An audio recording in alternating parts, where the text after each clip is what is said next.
Hey there, welcome back to What the Flick. Christy and Ben and Matt. We are here with our home video recommendations for you for the week. Movies you can stream or rent or walk down the street to your local video store, which hopefully is still open. We have a few in LA still. Yeah, but they don't have them anywhere else. Like maybe there are a couple in New York. Order them on Amazon and they come have it shipped to you. Someone can bring it to your actual house. So my pick is a movie that just came out a few months ago, like 2 months ago. It's a documentary, RBG, about Ruth Bader Ginsberg. And it made me want to go to the gym, primarily, because the first thing you see of her is her, there you go, working out with her little 3-pound weights. She's amazing, and thankfully she is indeed doing her weight-bearing exercises to fight off osteoporosis. And stick around with us for as long as possible because her voice is more necessary than ever. It is about her as a Supreme Court justice. It is about the cult of her. As you see, she's the subject of all these memes, and she has absolutely embraced that. She is a soft-spoken woman, but has a very sly sense of humor and a very clear-eyed perception of herself, you know, both in terms of, you know, as a jurist and as a pop culture icon. It's about her and her husband and what their life has been like for so long, or it was like for so long, and what she did to sacrifice to get to where she is, how hardworking she was, how her husband would have to pry her away from the office when she was a young attorney because she had to come home and eat dinner at some point, and she just would get so lost in the work that she didn't want to do it. So it's really inspiring, and even if you think you know a ton about her, you'll probably learn something. So that is available on streaming. It's also been a really big box office hit. It came out May 4th from Magnolia, and it has made about $13.7 million, which is a lot for a documentary. Hasn't quite turned a profit yet, but soon. Yeah, and you know, her departure from the court in these next couple years would be simply devastating. So you want her to do what's right for her, but she simply has to hang on, and she said she will. So as long as she possibly can. As long as she possibly can. We need her more than ever. Yeah. Okay. What is yours? So next up we have Ben. What's yours? Tell me. Not nearly as good as RBG. I'm recommending Shock and Awe, which I know is not. It's certainly a flawed movie, but every week that goes by, this is Rob Reiner's story about the two reporters and their editor from Night Ritter in the run-up to the Iraq War in 2002, 2003. Played by James Marsden and Woody Harrelson, as you see there. Rob Reiner plays their editor, who got the story right about what was happening with the intelligence in Iraq, and that it wasn't really a failure of the intelligence community, but more of a failure of a little clique inside the intelligence community that was deliberately sort of orchestrating, cherry-picking the intelligence so that we would think that Iraq had weapons of mass destruction and we would be able to go in there, which is what the neocons wanted.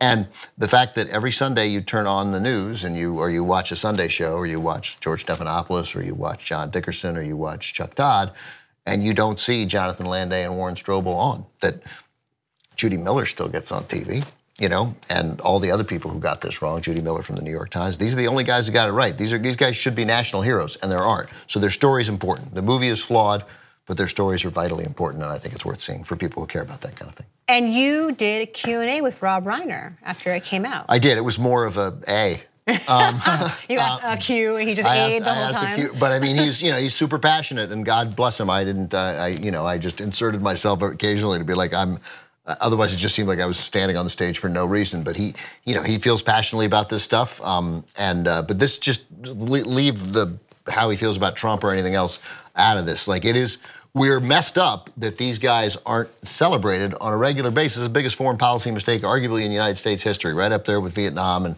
I think it's bigger as a mistake. And we don't. And these guys got it right. They literally did exactly what journalists are supposed to do. And I mean, they're working. God bless them. They're earning a paycheck, but they are not they should be the stars, right?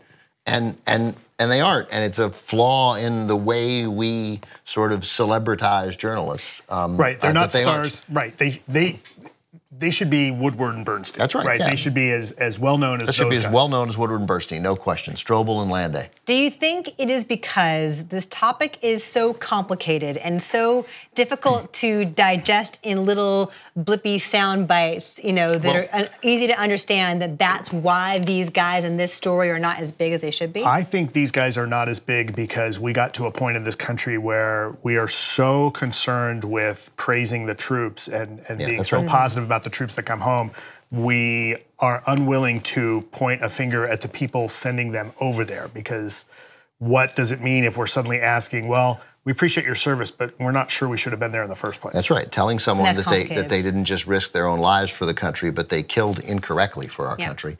That's hard to do. I actually, and I'm not trying to knock your point. I get it. It's being set up as too complicated, but it isn't. It's not complicated at all.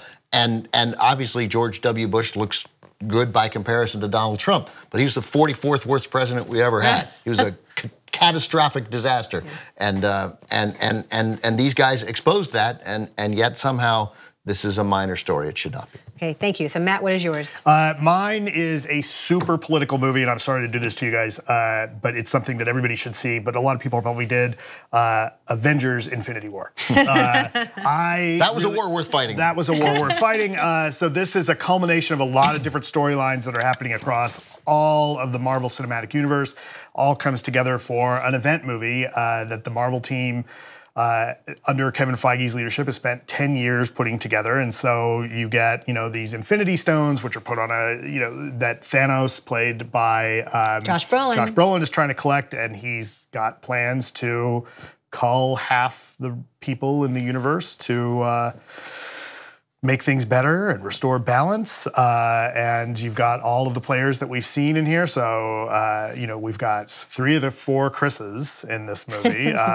Pratt and Hemsworth and Evans, Robert Downey Jr., Spider-Man, Iron Man, like all of the mans, all of the, Captain America, Doctor Strange, right, there are, yes. Black Panther, this is a great movie. I think it's hard to put all of that together in one story and actually make it something you can follow.